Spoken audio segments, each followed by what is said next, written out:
ఏ శుభకార్యానికైనా శుభారంభం. చిన్నప్పటి నుంచి ఫస్ట్ నుంచి వేణుస్వామి గోల్డెన్ స్పూనేనా? అస్సలు అస్సలు లేదు లేదు. నేను బాగా నమ్మే సిద్ధాంతాల్లో ఒకటి ఏంటంటే, పేదవాడిగా పుట్టడం మన తప్పు కాదు, కానీ పేదవాడిగా చచ్చిపోవడం మన తప్పు. ఇది నమ్మినటువంటి సిద్ధాంతం, చాలా చాలా నమ్మిన నేను. రిస్క్ తీసుకుంటే డబ్బు సంపాదించడం చాలా ఈజీ. రిస్క్ తీసుకోవాలి, రిస్క్ తీసుకుంటేనే సక్సెస్. ఈ భయపడము, జైలు అనగానే భయపడము, గొడవలు అనగానే భయపడము, కాంట్రవర్సీస్ అంటే భయపడము క్వశ్చన్ లేదు. అస్సలు వేణుస్వామి భయపడు.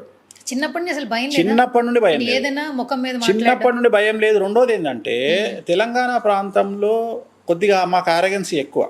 అంటే తెలంగాణలో కొద్దిగా different kind of life style ఉంటుంది.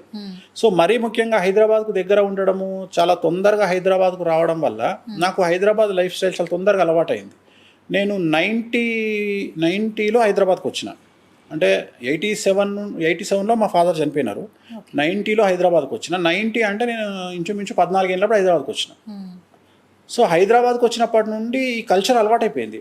పాత బస్తీ కానీ ఇదంతా అలవాటైపోయి ఏమైపోయిందంటే, ఎక్స్ట్రీమ్గా నాకు అలవాటైపోయి రఫ్ అండ్ టఫ్గా తయారైన నేను. రెండోది ఏంటంటే, కొంతమంది రౌడీ షీటర్లు హైదరాబాద్లో పేరున్న వాళ్ళు నాకు బాగా, మా నాన్నగారికి చాలా భక్తులు ఉండే. ఉదాహరణ ముక్కా నరసింహరావు గారు అని సికింద్రాబాద్లో పెద్ద రౌడీ షీటర్. ఆయన మా నాన్నగారికి వీరభక్తుడు.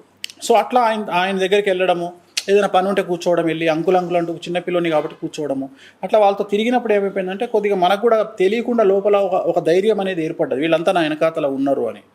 సో ఆ ధైర్యం వల్ల ముందుకు వచ్చి అట్లా ఏదో ఒక rough and tough situation. So ఈ భయాలు ఇదేం లేదు. అంటే ఏదైనా జరుగుతుందేమో అనే ప్యానిక్ అవ్వడము, ఏదైనా ఎదుర్కొందాం లైఫ్లో, ఇంత చూసినాము, అంతేగాని వాడేదో బెదిరియంగానే ఉచ్చబోసుకుందాం ఇట్లాంటి ఆలోచనలు ఏం లేదు. పోతే జైలుకు పోతాము, ఏమైతే మహా అంటే ఈ కలియుగంలో మహా చేస్తే జైల్లో పెడతారు.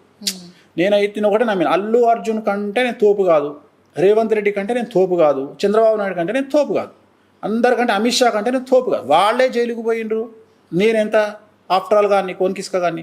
సో జైలుకు పోవడం అనేది పెద్ద విషయం కాదు. ఏదో సంచలనం ఎవడో ఒకటి రాస్తే, ఒకవేళ అది కూడా అయితే దానికి కూడా సిద్ధమే, పోయి కూర్చుంటాం. దాని పెద్ద విషయం ఏముంది, 2 రోజులు అయితే బెయిల్ వస్తుంది. సో అన్నిటికీ ప్రిపేర్ అయ్యి అంత సింపుల్గా తీసుకునే వ్యక్తిత్వం, అంతేగాని ఏదో కొంపలు మునిగినాయి అంతే తప్ప పెద్ద ఎక్స్ట్రీమ్ ఆలోచన చేసి భయపడి ఏదో అయిపోతుంది సవ్వాలి లేదా. భయపడేది వేణుస్వామి బ్లడ్లో లేదు. కాకపోతే ఏంటంటే, ఒక వయసు వస్తున్నప్పుడు ఎందుకులే కాంట్రవర్సీస్ అని ఆలోచిస్తాం. ఇప్పుడు చాలా సందర్భాల్లో మనల్ని ట్రిగ్గర్ చేసే వాళ్ళు ఉంటారు. ప్రతి ఒక్కడిని మనం కూడా గెలుకుతూ వెళ్ళలేం. ప్రతి ఒక్కడిని మనం కూడా విచ్చలవిడిగా గెలుతూ ఇప్పుడు కొట్లాడుకుంటూ వెళ్ళిపోతే కష్టం అవుతుంది. మన లైఫ్ స్టైల్ దెబ్బతింటుంది. నాకు సర్కిల్ ఉంది, నా దగ్గరికి క్లయింట్లు వస్తారు, నా దగ్గరికి కాల్ గర్ల్స్ క్లయింట్లు వస్తారు, నా దగ్గరికి రౌడీ షీటర్ క్లయింట్లు వస్తారు, నా దగ్గరికి మాఫియా క్లయింట్లు వస్తారు, నా దగ్గరికి అన్ని రకాల క్లయింట్లు ఉన్నారు. నాకు పెద్ద లెవెల్లో డాన్లు కూడా నా క్లయింట్లే. బోలో పండిజీ క్యాచ్ అయ్యే అంటారు, బోలో గురూజీ క్యాచ్ అయ్యే అంటారు. అంత మాత్రం నేను వాడను కదా. మీరు ప్రతిసారి ఒక మాట మాట్లాడుతుంటారు వేణుస్వామి గారు, జాతకంలో యోగం ఉండాలి, ఏం అనుభవించాలన్నా అంటారు. ఫస్ట్ ఆఫ్ ఆల్ మీరు చాలా మందికి జాతకాలు చూస్తూ ఉన్నారు. మీ జాతకం ఎప్పుడన్నా మీరు చూసుకున్నారా? ఎప్పుడు చూసుకుంటా. ఏ ప్రాబ్లం వచ్చినా ప్రతి సంవత్సరం ఎలా ఉంది అనేది చూసుకుంటా, దానికి తగ్గ రెమెడీస్ చేసుకుంటా. ఖచ్చితంగా రెమెడీస్ ప్రతి సందర్భంలో. ఇక్కడ సక్సెస్ రేట్ చూస్తామమ్మా.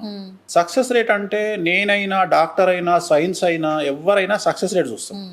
ఉదాహరణ, నేను చెప్పే ప్రిడిక్షన్స్లో ఒక 100 చెప్తే ఒక 10 జరగకపోవచ్చు, కానీ నా సక్సెస్ రేట్ 90. నేను ఇప్పుడు కూడా చెప్తున్నా, ఇప్పుడు కూడా నీ ద్వారా మైక్ ద్వారా ఏం చెప్తున్నా, ఈ వీడియో చూస్తున్న వాళ్ళు, ఇంటర్వ్యూ చూస్తున్న వాళ్ళకు చెప్పేది ఒకటే. ఫస్ట్, నన్ను విమర్శించడానికి చాలా కష్టపడి కొంతమంది వీడియోలు పెడుతున్నారు, ఫస్ట్ అవి చూడండి. ఫస్ట్ నన్ను ఎక్కే వాళ్ళ వీడియోలు చూడండి, నన్ను తిట్టే వాళ్ళ వీడియోలు చూడండి, నన్ను విమర్శించే వాళ్ళ వీడియోలు చూడండి. చూసి మీకు నా మీద నమ్మకం కలిగిన తర్వాత నా వీడియోలు చూసి నా దగ్గరికి రండి, లేదంటే వేరే జ్యోతిష్కుల దగ్గరికి వెళ్ళండి. అంత కాన్ఫిడెంట్గా ఉన్నా నేను. ఎందుకంటే నా సక్సెస్ రేట్ అనేది 90% పైన ఉంటుంది. 90% పైన ఉంటుంది. సో నాకేం లేదు.